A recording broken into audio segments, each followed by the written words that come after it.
अस्सलाम वालेकुम नाज़रीन, कुछ बहुत अहम तरीन तफ़सीलात हैं जो आपके साथ शेयर करेंगे। लम्ज़ वाक़या, और कल पूरा दिन सोशल मीडिया पर लम्ज़ यूनिवर्सिटी, लम्ज़ सानेहा टॉप ट्रेंड करता रहा।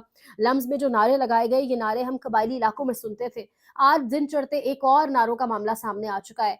कभी नारे सुक्की में लग रहे हैं, कभी इमरान खान के हक में नारे लग रहे हैं। ये माजरा क्या है और चीज़ें इतनी आउट ऑफ कंट्रोल, इतनी परेशानी का बायस क्यों? और अमेरिका की एक मुलाकात की भी बहुत बाज़गश्त है, वो भी आपके सामने रखेंगे। लेकिन लम्ज़ सानेहा, लम्ज़ वाक़या, अब पता नहीं कौन से हकीम ने, कौन से बाबा जी ने, कौन से किसने ये पैगाम, ये मशवरा, ये एडवाइस की थी कि लम्ज़ चले जाएँ। इससे पहले काकर साहब भी लम्ज़ गए, जो गया, यानी लम्ज़ बड़ा कुछ कर चुका है पहले भी, यानी आपको पैगाम मिल चुका है, तो अब दोबारा क्यों? अच्छा, इंटरेस्टिंग जो था ना, और जो बड़ा अनयूजुअल भी था, जो बड़ा परेशान कुन भी था, वो था लम्ज़ में जो नारे लगे।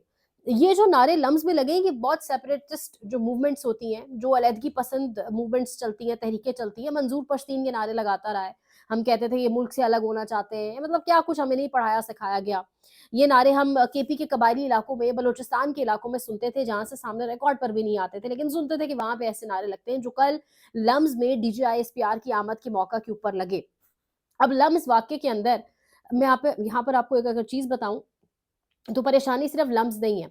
और ये जो लम्ज़ वाला वाक़या है, ये एक टेस्ट केस था। ये जाया गया है, जानबूझकर जाके देखा गया है। एक टेस्ट केस करने की कोशिश की गई है कि देखा जाए कि जो हमें बताया जाता है कि यार आपसे लोग मुतनफ़्फ़र हो चुके हैं, या एक फ़ासला बहुत बढ़ रहा है, ये सच है या नहीं? क्योंकि ऐसा लम्ज़ से मिलता-जुलता वाक़या इस्लामाबाद की नस्ट यूनिवर्सिटी में पिछले दिनों हुआ है।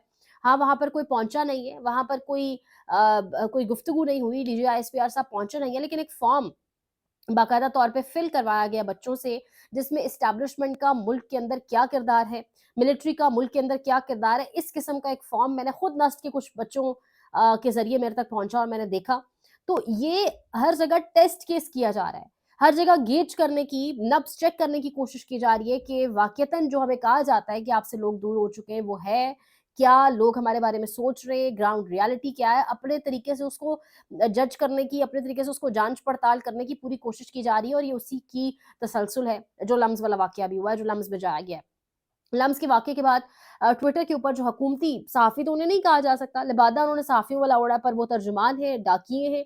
कुछ लोग बाकायदा एक्टिव हुए और उन्होंने कहा कि लम्स वाक़ये में पीटीआई यानी पाकिस्तान तहरीक-ए-इंसाफ का हाथ है, पाकिस्तान तहरीक-ए-इंसाफ ने ये सब कुछ करवाया, और डीजीएसपीआर साहब ने बड़े बेहतरीन जवाबात दिए। अव्वल तो अगर बेहतरीन जवाबात दिए तो वो लाइव सेशन दिखा दिया जाए। और दूसरी बात ये कि पाकिस्तान तहरीक-ए-इंसाफ कहाँ से आ गई? मामला अब इमरान खान और पाकिस्तान तहरीक-ए-इंसाफ से बहुत आगे निकल चुका है। अब इमरान खान भी आके अगर कह दे कि ऐसे नहीं ऐसे सोचना है, तो वो सोचों को तब्दील नहीं कर सकता, क्योंकि ये वो शऊर है, ये वो सोच और समझ है जो बेदार हो चुकी है। यानी लम्ज़ जैसी एक यूनिवर्सिटी के अंदर इस किस्म के नारे लगना, ये बहुत फ़िक्रमंदी की, बहुत फ़िक्र अंगेज़ी की, बहुत परेशानी की बात है। इसको इतना नॉर्मल नहीं लेना चाहिए। और अगर आप जाँच-पड़ताल कर रहे हैं, एनालाइज़ करना चाह रहे हैं, सिचुएशन को ऑब्ज़र्व करना चाह रहे हैं, तो अच्छी बात है, करें, और फिर कुछ सबक भी उससे हासिल करें और मामलात को आगे बढ़ाएँ यहाँ से, ताकि ये जो आपकी ये वाली जो नस्ल है, जो बेसिकली आपके मुल्क का फ्यूचर है, जो आपसे बड़ा प्यार करती थी, वो वापस किसी तरीके से ट्रैक पर आए, जो आपने बहुत मुश्किल बना दिया है, अपने ही लोगों के साथ ज़ुल्म और ज़्यादतियाँ कर के। बहरहाल, अब ये लम्स की एक टीचर निदा किरमानी, वो लिख रही हैं, उनका एक ट्वीट सामने आया, उनका एक ओपिनियन सामने आया कि यूनिवर्सिटियाँ फ़ौज के लिए जगह नहीं है। मुझे खुशी है कि मेरी यूनिवर्सिटी के बहुत से लोग, फैकल्टी और तलबा दोनों मेरी राय से मुत्तफ़िक हैं। दीगर यूनिवर्सिटियों, ख़ास तौर पर सरकारी इदारों में तलबा और फैकल्टी के पास शिरकत ना करने का इख्तियार नहीं होता। इन तस्वीर में खाली नशिस्तें सुबह 8 बजे यानी पीर के दिन की क्लास से भी ज़्यादा थीं, क्योंकि बाकायदा पहले बच्चों से कहा गया कौन-कौन शरीक होना चाहता है। 250 से 300 स्टूडेंट्स की जगह थी जो फिल अप नहीं हो सकी। फैकल्टी मेंबरान से वो जगह फिल अप कराने की कोशिश की गई है, और अब ये प्रोफ़ेसर हैं निदा किरमानी, उन्होंने कहा है कि यूनिवर्सिटियाँ जगह फ़ौज के लिए नहीं होती, और मुझे अच्छा महसूस हुआ कि मेरे बहुत सारे स्टूडेंट्स और मेरी फैकल्टी के लोग इस बात से मुत्तफ़िक हैं। तो ये एक इस टाइम एक सोच जो है वो पाई जा रही है। ये इस टाइम सोचने का और तमाम तर चीज़ें करने का एक तरीका बाकायदा नज़र आ रहा है। अब यहाँ पर एक और चीज़ मैं आपके साथ शेयर करूँ, तो डॉक्टर आरिफ अलवी जो मुलाकातें अमेरिका के अंदर कर रहे हैं, वो मुलाकातें इस वक़्त बहुत ज़्यादा परेशानी का बाइस बनी हुई हैं। और कहा जा रहा है कि वो जो जो विल्सन का ट्वीट है, वो भी डॉक्टर आरिफ अलवी, क्योंकि कहा जा रहा है कुछ बहुत इम्पैक्टफुल, कुछ बहुत अहम, कुछ बड़ी सिग्निफिकेंट मुलाकातें हुई हैं डॉक्टर आरिफ अलवी की, और ये बात नहीं पता थी पहले।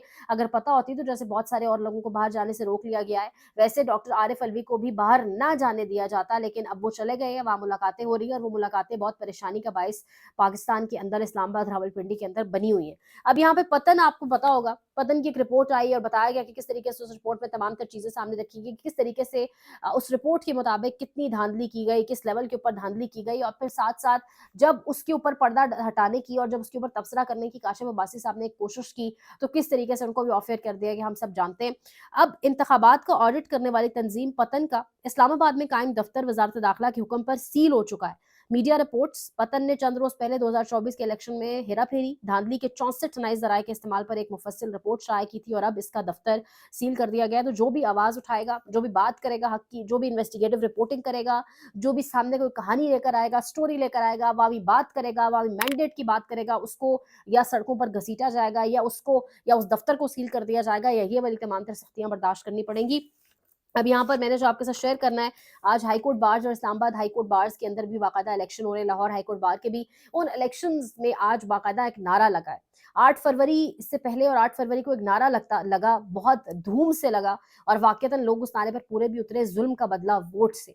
आज वो नारा दोबारा इस लाहौर हाई कोर्ट बार के अंदर इलेक्शन के दौरान लगा है, और कहा जा रहा है कि वोट के ज़रिए जो अदालतों को एक बांदी बना दिया गया है, अदालतों को जो कंट्रोल करके एग्ज़ीक्यूटिव के पाँव में डाल दिया गया है, वोट के ज़रिए अब अदालतों के अंदर एक रेवोल्यूशन आएगा, एक चेंज आएगा। ख़ास तौर पे इस वक़्त में जब बिलख़ुसूस पूरी अदलिया को कोर्ट पैकिंग के ज़रिए बंद कर दिया गया है, या कोर्ट पैकिंग के ज़रिए अदलिया के हाथ-पैर बाँध दिए गए हैं, फ़ैसले उनको बाकायदा लिख के कहीं से आते हैं और अदलिया सुनाती है। उस वक़्त के अंदर इलेक्शंस बड़े अहम हैं, बड़े अहमियत का भी हामिल इनको कहा जा सकता है, और उन इलेक्शंस के दौरान सुबह होते ही जब कल लम्स का वाक़या हुआ, तो आज ये वहाँ पर ये नारे लगे हैं कि ज़ुल्म का बदला वोट से, और इमरान खान के कैदी नंबर 804 के नारे भी लगे हैं high court bar, Lahore high court bar के अंदर, कहा जा रहा है। और आखिर में जाते-जाते शाहिद खाकान अब्बासी साहब का एक स्टेटमेंट बहुत वायरल है, एक लेटेस्ट उनका स्टेटमेंट सामने आया। कल रात शो के अंदर बैठ के उन्होंने कहा कि हमारे chief justice of Pakistan Yahya Afridi की हैसियत एक, ये उनके अल्फाज हैं कि एक चपड़ासी, मतलब ये लफ्ज़ तो उन्होंने इस्तेमाल करने के बाद इस वक्त एक ट्विटर के ऊपर एक भूचाल बर्पा हो चुका है, और कहा जा रहा है कि शाहिद खाकान अब्बासी को अपने अल्फाज का चुनाव चीफ जस्टिस ऑफ पाकिस्तान के लिए बेहतर करना चाहिए था। तो ये बहस तो अपनी जगह पर मौजूद है, लेकिन बहस ये होनी चाहिए कि ये लफ्ज़ इस्तेमाल क्यों हुआ? बहस ये होनी चाहिए कि की नौबत क्यों आ गई? बहस ये होनी चाहिए कि यहाँ तक मामलात पहुँचे कैसे, कि पाकिस्तान की अदलिया के, पाकिस्तान के निज़ाम-ए-इंसाफ़ की कुर्सी पर बैठा एक सबसे बड़ा शख़्स जो असल में बहुत ताकतवर होना चाहिए था, क्यों कहा जा रहा है कि उसके पास इख्तियारात एक चपड़ासी के से रह गए? ये बहस होनी चाहिए थी, लेकिन तोपा का रुख कहीं और ही कर दिया गया। बहरहाल मज़ीद इम्पोर्टेंट जो भी अपडेट्स आपके साथ शेयर करेंगे, लाइक करें, शेयर करें, सब्सक्राइब करें, कमेंट सेक्शन में अपने फीडबैक का इज़हार भी करें। अपना ख़्याल रखें। अल्लाह निगहबान।